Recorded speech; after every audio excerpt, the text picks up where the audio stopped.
तो यहाँ पर थोड़ा सा मैंने साबुत गरम मसाला ऐड कर दिया है खुशबू के लिए।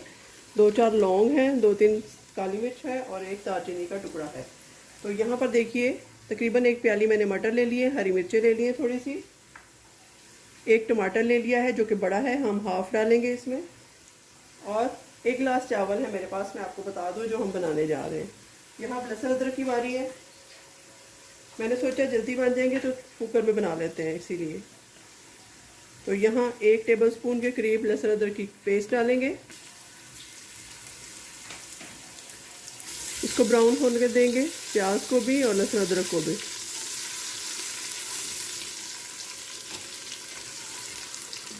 तो उसके साथ ये कुछ स्पाइसेस हैं, 1.5 टीस्पून नमक है, 1.5 टीस्पून लाल मिर्च है, half tea spoon chaat masala है, हाफ टी स्पून सूखा धनिया और पिसा हुआ दरदरा जो साबित मोटी मिर्च और ज़ीरा है, और थोड़ी सी हल्दी है, ये ऐड कर दूंगी इसमें।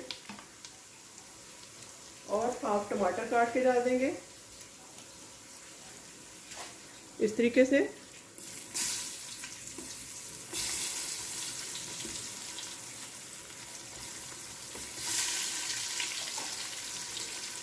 अब जैसे ही प्याज ब्राउन होगा थोड़ा सा इसमें पानी ऐड करेंगे ताकि कलर आ जाए मसाले का अच्छा सा।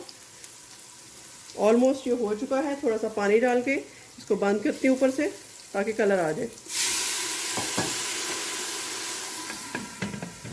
इस तरीके से। 2 मिनट तक इसको बंद रखेंगे। तो अब इस स्टेज पे इसमें मटर ऐड कर देंगे और हरी मिर्च,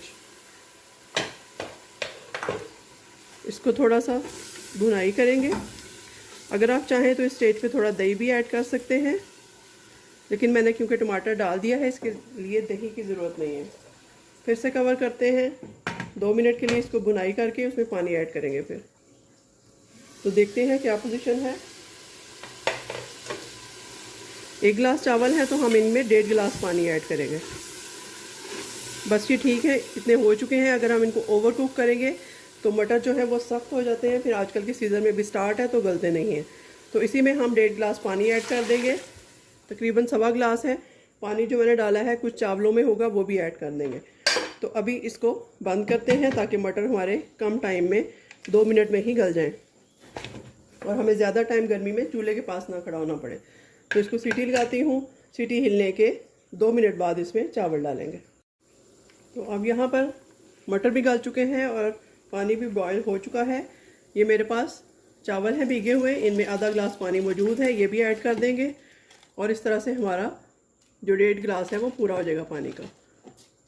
अच्छे से नीट कर लिया कीजिए, बर्तनों में बरकत रहती है।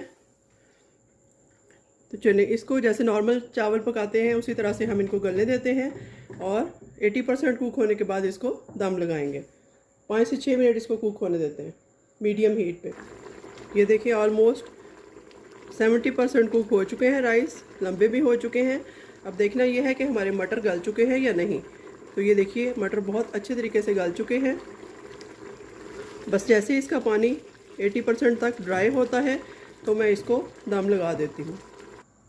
तो यहाँ मैंने दम लगा दिया है, हीट को बिल्कुल स्लो कर देते हैं दम की तरह 5 से 6 मिनट तक। उसके बाद फाइनल लुक मैं आपको दिखाती हूँ। तो यहाँ पर जी हमारा दम हो चुका है। अब मटर को और राइस को मिक्स करके अच्छे से मटर राइस मिक्स करके प्लेट में डालते हैं, सर्व करते हैं। तो ये देखिए आपके सामने मैं डाल रही हूँ, एक एक दाना कितना खिला खिला सा हमारा बना है और गले हुए मटर है बिल्कुल। ये देखिए जी इस तरीके से कितनी खूबसूरत लुक इनकी आई है।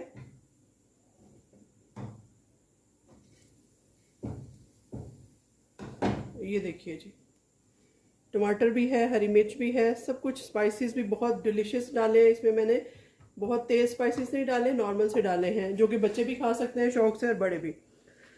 तो अगर आपको मेरा चैनल अच्छा लगे, आप नए हैं मेरे चैनल पे, तो प्लीज़ फीडबैक ज़रूर दिया कीजिए और लाइक शेयर एंड सब्सक्राइब ज़रूर किया कीजिए। मिलते हैं किसी नई और अच्छी रेसिपी के साथ, तब तक के लिए अल्लाह हाफ़िज़।